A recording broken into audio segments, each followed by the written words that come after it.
In his widely anticipated speech on the Middle East and Africa, the US President has set out what he calls a new chapter in American diplomacy.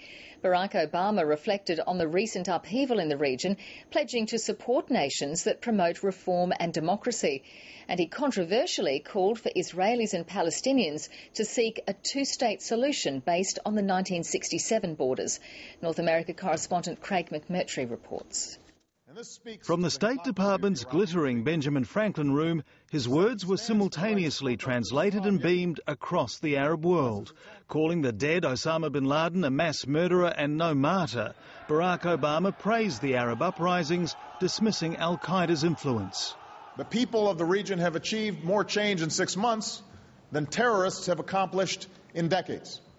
The US President called the transition to democracy in the region a top priority for America. He called on the Yemeni president to transfer power, demanded that the Bahraini government engage in real dialogue. He said time is against Libya's Muammar Gaddafi, describing the opposition interim council as legitimate and credible. And only a day after imposing sanctions, he had this message for Syria's president. President Assad now has a choice. He can lead that transition or get out of the way. Notably, there was no mention of oil-rich Saudi Arabia. But the biggest surprise came when President Obama turned to the Israeli-Palestinian conflict. Only a day before he's due to sit down with Benjamin Netanyahu, the US President spoke again of a two-state deal. But this time, for the first time, he explicitly called for negotiations based on the 1967 borders, before the occupation of the West Bank and Gaza. At a time when the people of the Middle East and North Africa are casting off the burdens of the past, the drive for a lasting peace that ends the conflict and resolves all claims is more urgent than ever.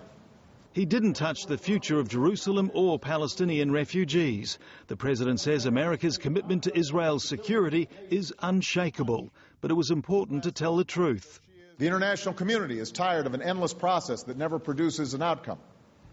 There was a quick, icy reaction from Tel Aviv, with the Israeli leader rejecting the idea, setting the stage for tense talks tomorrow. Craig McMurtry, ABC News, Washington.